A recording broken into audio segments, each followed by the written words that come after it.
Bonjour à tous et bienvenue dans ce Cube, un résumé du livre Du contrat social de Jean-Jacques Rousseau, paru pour la première fois en 1762.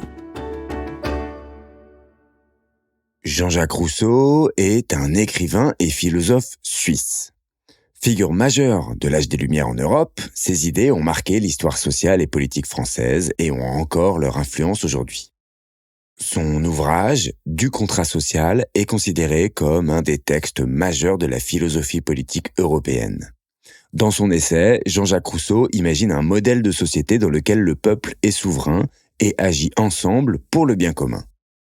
Son modèle de société constitue le fondement d'un bon nombre de démocraties en Europe et notamment en France.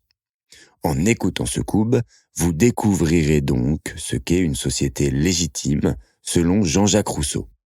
Vous terminerez ce Cube avec une meilleure compréhension du fonctionnement de la société française et de son gouvernement. Dans ce Cube, 4 idées clés sont développées.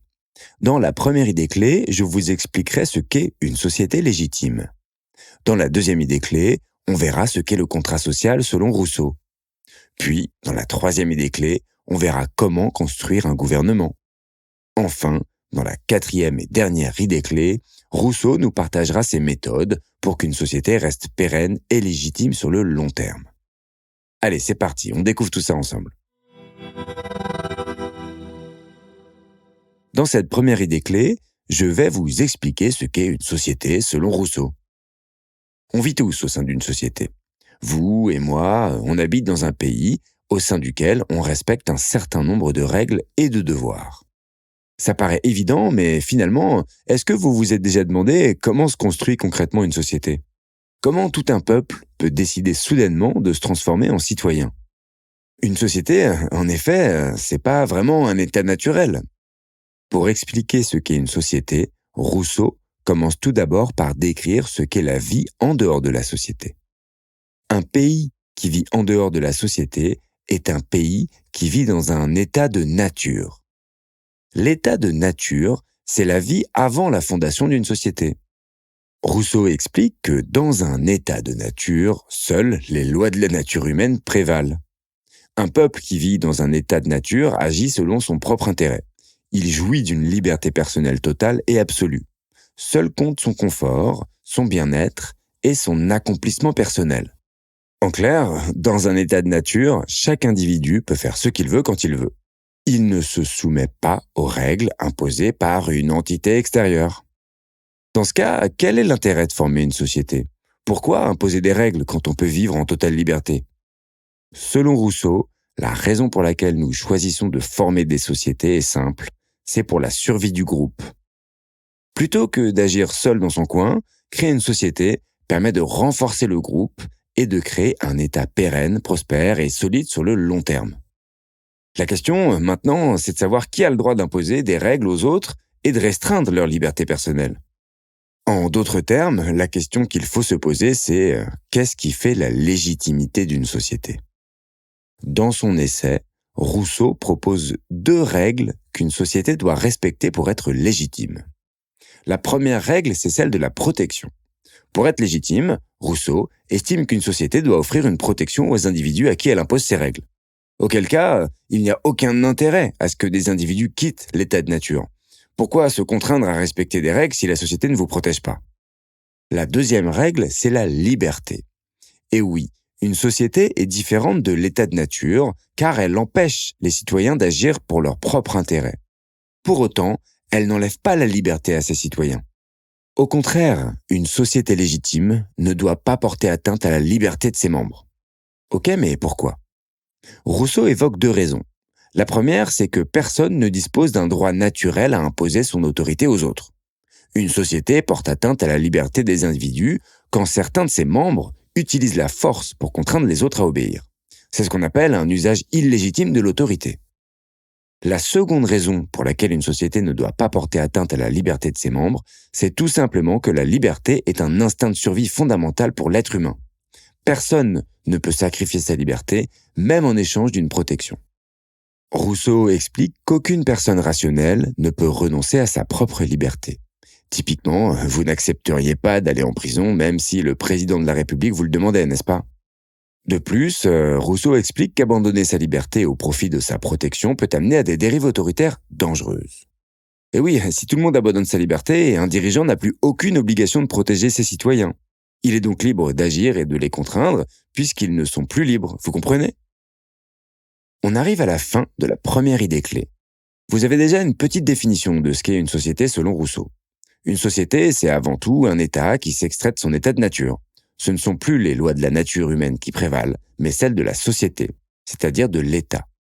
Au sein d'une société, les individus doivent respecter des règles imposées par une autorité, en échange de sa protection. Et oui, les deux règles qu'une société doit respecter pour être légitime, c'est de protéger ses citoyens, tout en ne portant pas atteinte à leur liberté fondamentale.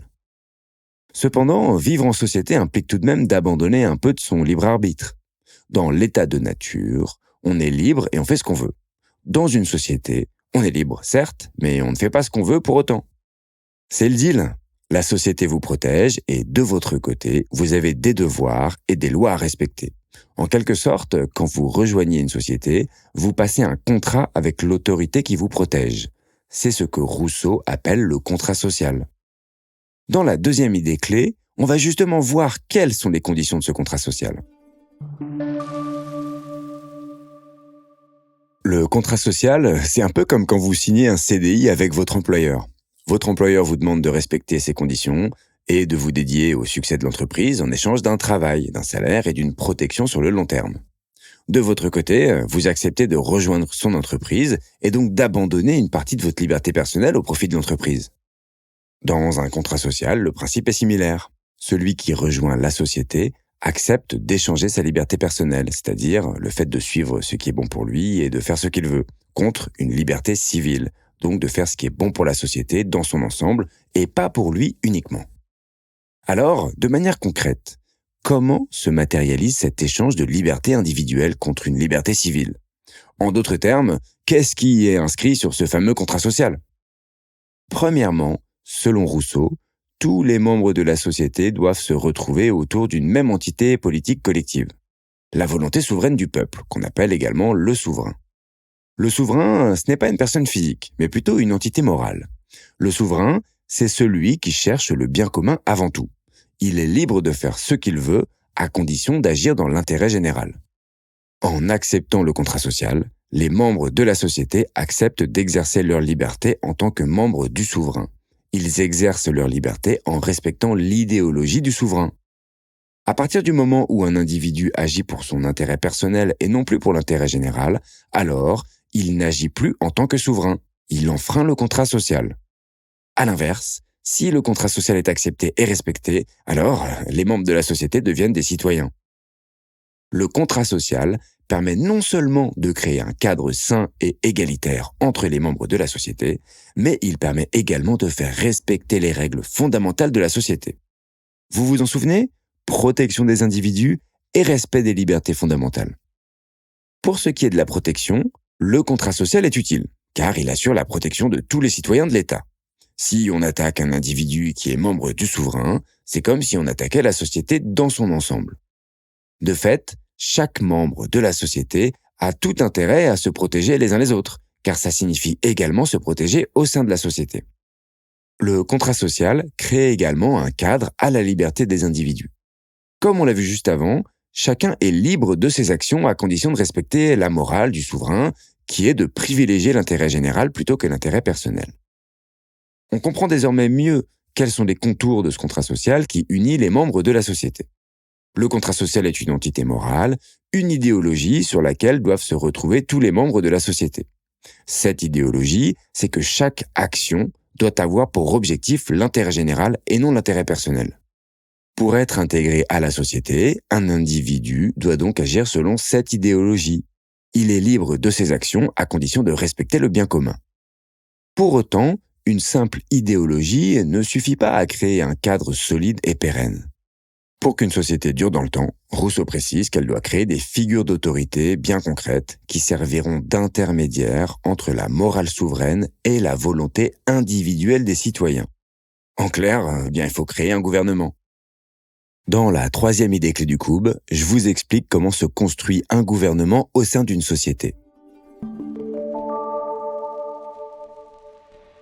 Quand le souverain décide de créer un gouvernement, il lui confère le pouvoir de diriger son peuple en ayant comme seul objectif l'intérêt commun. Le gouvernement doit donc créer des lois et des devoirs qui respectent l'idéologie du souverain. Ces lois et ces devoirs font partie du contrat social et du deal qui a été conclu au départ. Les citoyens acceptent de se soumettre aux lois et aux devoirs de l'État pour assurer le bien commun en échange de sa protection. Rousseau divise le gouvernement en deux branches. D'un côté, les légalisateurs, ceux qui créent les lois, et de l'autre, les exécutifs, ceux qui appliquent les lois. Voyons en détail quel est leur rôle spécifique. Commençons par les législateurs. Au sein du gouvernement, les législateurs sont ceux qui vont rédiger une constitution composée des lois et des devoirs nécessaires au fonctionnement de la société. Si on reprend l'analogie de l'entreprise, la constitution, c'est comme le règlement intérieur de l'entreprise. C'est un ensemble de règles à respecter pour que tout le monde évolue en harmonie au sein de l'organisation, avec en ligne de mire toujours le bien commun. Le travail principal des législateurs, c'est donc de rédiger cette constitution en préservant l'idéologie du souverain, mais aussi la liberté et l'égalité de chaque membre de la société. Ensuite, c'est au souverain de s'assurer que cette constitution respecte bien son idéologie, et c'est à lui de transformer ensuite les règles de cette constitution en texte de loi. Mais rappelez-vous, le souverain, c'est pas une personne physique, c'est une entité morale. C'est donc pas lui, à proprement parler, qui va transformer les règles en loi, mais bien le peuple qui agit en tant que membre du souverain. En clair, c'est au peuple de voter les lois issues de la Constitution. Donc, au sein de la société, on distingue le souverain, l'entité morale qui définit l'idéologie de la société, les législateurs, qui rédigent ensemble des règles à respecter au sein de la société, et le peuple, qui agit en tant que membre du souverain et qui vote les lois issues de la Constitution. Une fois que les lois sont votées, il faut une autre autorité distincte pour les appliquer. C'est là qu'intervient l'exécutif. L'exécutif est la deuxième branche du gouvernement, avec les législateurs. Le travail de l'exécutif, c'est de faire appliquer les lois. Face à un conflit, c'est donc à l'exécutif de prendre une décision. C'est lui qui a le pouvoir d'autorité sur le peuple. L'exécutif, en clair, ce sont les dirigeants de l'État. Rousseau explique que pour exercer leur autorité, les dirigeants de l'État doivent respecter 3 règles qui s'inscrivent dans le contrat social entre lui et le peuple. La première, c'est que toute décision doit être prise dans l'intérêt général. La priorité de l'exécutif, c'est de faire respecter le bien commun. La deuxième règle, c'est que l'exécutif ne doit pas abandonner son autorité face à la colère du peuple. Rousseau rappelle que l'autorité appartient avant tout à l'État et non au peuple.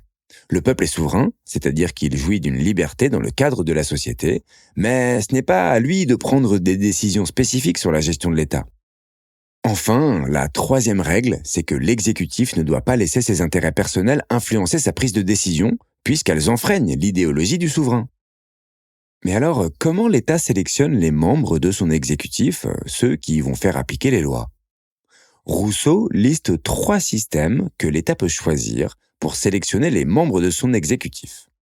Le premier, c'est la démocratie. C'est le système dans lequel on évolue en France et dans la plupart des pays occidentaux. La démocratie, c'est un système dans lequel les citoyens sont les membres de l'exécutif. Ce sont eux qui appliquent les lois. Et là, vous me dites, en France, ce ne sont pas les citoyens qui votent les lois, mais des ministres et des députés. En effet, ici, Rousseau parle d'une démocratie directe, où le peuple vote directement les lois dans une assemblée. En France, on est dans une démocratie indirecte, qu'on appelle également démocratie représentative. Le peuple vote pour des élus, des députés notamment, qui vont ensuite porter la voix du peuple à l'Assemblée et voter les lois. Un gouvernement démocratique, c'est donc un gouvernement qui donne le pouvoir au peuple. Pourtant, d'après Rousseau, un système démocratique ne permet pas au gouvernement d'exercer un pouvoir légitime. Pourquoi ? Eh bien parce qu'un tel système peut créer des conflits d'intérêts. Une majorité de citoyens peut décider d'élaborer des lois qui servent leurs intérêts personnels et les imposer à une minorité. Le deuxième système que l'État peut utiliser pour élire ses dirigeants, c'est la monarchie. La monarchie, c'est un gouvernement dans lequel il n'y a qu'un seul exécutif, le roi.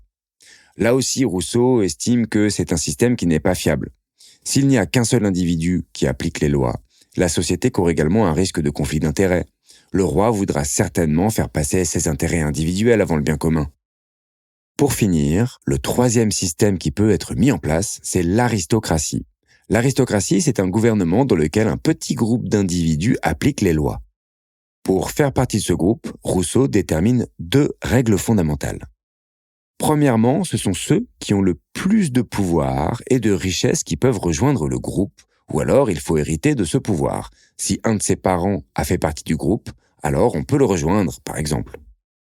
Deuxièmement, il faut être élu par le peuple. Pour Rousseau, l'aristocratie est le meilleur système pour instaurer un pouvoir légitime au sein du gouvernement. Pourquoi ? Eh bien parce que selon lui, les personnes qui ont du pouvoir et de la richesse sont par définition des individus intelligents et sensés.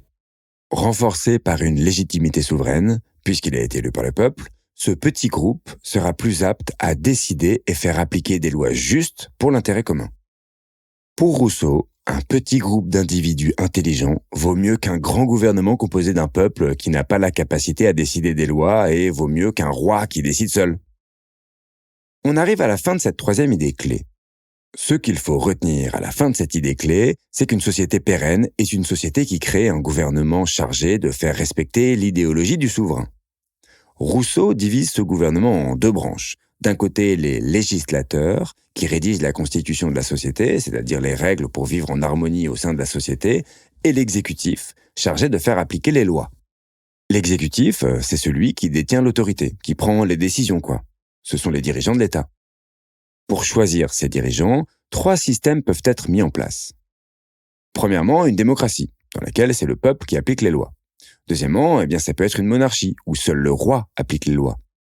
Et finalement, en troisième, on peut avoir une aristocratie, dans laquelle l'autorité appartient à un petit groupe d'individus puissants et élus par le peuple. Pour Rousseau, l'aristocratie est le meilleur système pour instaurer un pouvoir légitime au sein du gouvernement. Mais alors pourquoi ?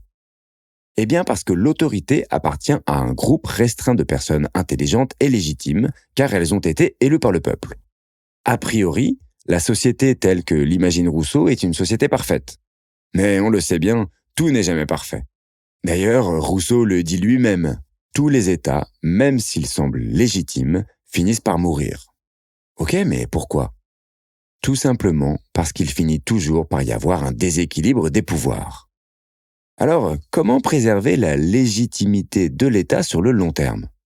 C'est ce qu'on va voir dans la 4e et dernière idée clé du Coub.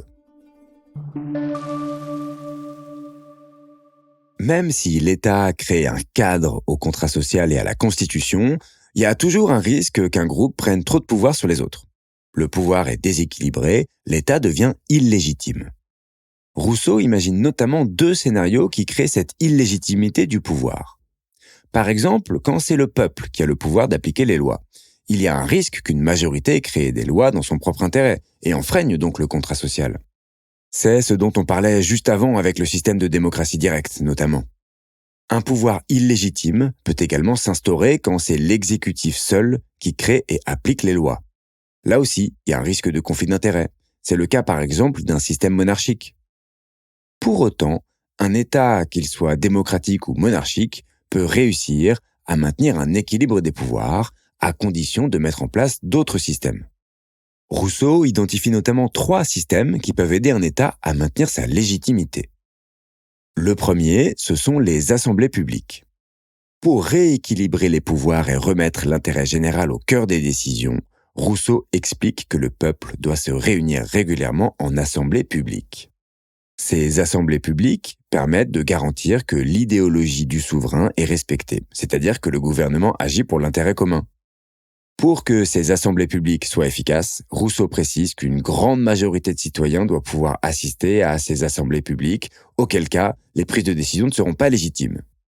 Au sein de ces assemblées publiques, le peuple souverain pourra modifier des lois ou encore remplacer certains membres de l'exécutif et du gouvernement dans son ensemble, s'il estime qu'il enfreigne les règles du contrat social. Le deuxième système, c'est l'unité nationale. L'unité nationale, c'est lorsqu'un peuple se rassemble autour des mêmes valeurs, de la même culture et d'un même objectif, celui de faire valoir le bien commun. Quand l'opinion des citoyens devient trop divisée, il y a en effet un risque de scission et de radicalisation. Des groupes se forment et travaillent ensemble pour leurs propres intérêts et non pour l'intérêt général. Si un des groupes prend le pouvoir, il y a un risque de prise illégitime de pouvoir. C'est la fin de l'État légitime. Rousseau propose deux méthodes qu'un État peut utiliser pour préserver l'unité nationale. La première méthode, c'est la censure. Ça peut paraître un peu brutal, mais pour Rousseau, la censure est la meilleure méthode pour maintenir l'unité nationale. Les informations qui enfreignent les règles du contrat social, à savoir la protection et la liberté des individus et l'action pour le bien commun, ne doivent pas être diffusées au peuple. Auquel cas, ces informations risquent de créer des fractures au sein de la société et casser l'unité nationale. La deuxième méthode, c'est la religion d'État. Pour maintenir l'unité nationale, l'État peut créer sa propre religion. En créant sa propre religion, les idéologies politiques et religieuses deviennent les mêmes. Pour être un bon religieux, les citoyens doivent donc se soumettre aux lois de l'État et respecter ses valeurs fondamentales. L'unité nationale est donc préservée. Si ces deux systèmes ne permettent pas de maintenir un équilibre des pouvoirs et la légitimité de l'État, alors Rousseau propose une dernière solution encore plus radicale, la création d'une entité détenant un pouvoir suprême. Une dictature temporaire, par exemple, peut aider un État à maintenir un équilibre au sein de la société. Bien entendu, Rousseau précise que cette solution doit être utilisée dans des circonstances bien spécifiques. Par exemple, lorsque des forces extérieures, comme une puissance étrangère, viennent déséquilibrer l'unité du peuple et mettre à mal la légitimité de l'État. On peut penser qu'un régime dictatorial n'a rien de légitime. Rousseau estime que, au contraire, un pouvoir dictatorial est toujours légitime, puisque son but est de préserver l'État, donc le bien commun. Selon Rousseau, un dictateur n'agit jamais pour ses intérêts personnels. Il agit pour préserver le pouvoir de l'État face aux forces qui tentent de le déstabiliser. Pour autant, Rousseau rappelle qu'un système dictatorial ne doit être utilisé qu'en dernier recours, et de manière temporaire aussi. Sinon, il y a un risque que les dictateurs finissent par prendre le contrôle de l'État par la force et qu'ils restreignent les libertés fondamentales de ses citoyens. On arrive à la fin du courbe. Vous savez désormais ce qu'est une société, comment elle se construit et comment maintenir un État légitime sur le long terme. Dans son essai, Jean-Jacques Rousseau imagine une société juste, égalitaire et équilibrée, dans laquelle ses membres se retrouvent autour d'une idéologie commune, la poursuite du bien commun. Pour Jean-Jacques Rousseau, c'est cette idéologie que doivent suivre toutes les sociétés qui ont vocation à être présentes et exister sur le long terme. Ce qu'il faut retenir de ce courbe, c'est que la société permet à un État de sortir de son état de nature. L'état de nature, c'est un état dans lequel les habitants jouissent d'une liberté absolue et individuelle. Ils font ce qu'ils veulent et agissent pour leur intérêt personnel. Une société, à l'inverse, se base sur une valeur essentielle, l'action pour le bien commun. Un État choisit de se transformer en société pour assurer sa survie. Mais pour que le peuple accepte d'abandonner sa liberté individuelle et rejoindre la société, il y a deux règles à respecter. La première, c'est la protection. La société doit garantir la protection du peuple en échange de sa liberté individuelle. La deuxième, c'est la liberté. Le peuple abandonne certes une partie de sa liberté, mais il garde néanmoins ses libertés fondamentales. Ces règles s'inscrivent dans ce que Rousseau appelle le contrat social. Le contrat social, c'est une sorte de deal signé entre tous les membres d'une société. L'idée, c'est de rassembler autour d'une entité morale, le souverain. Le souverain est le garant de l'idéologie de l'État, à savoir la poursuite du bien commun. C'est donc le contrat social qui garantit la légitimité de l'État. Cependant, un contrat social ne peut pas garantir la pérennité d'une société sur le long terme. Il faut également créer un gouvernement chargé de définir et d'appliquer les lois. Le gouvernement se divise en deux branches.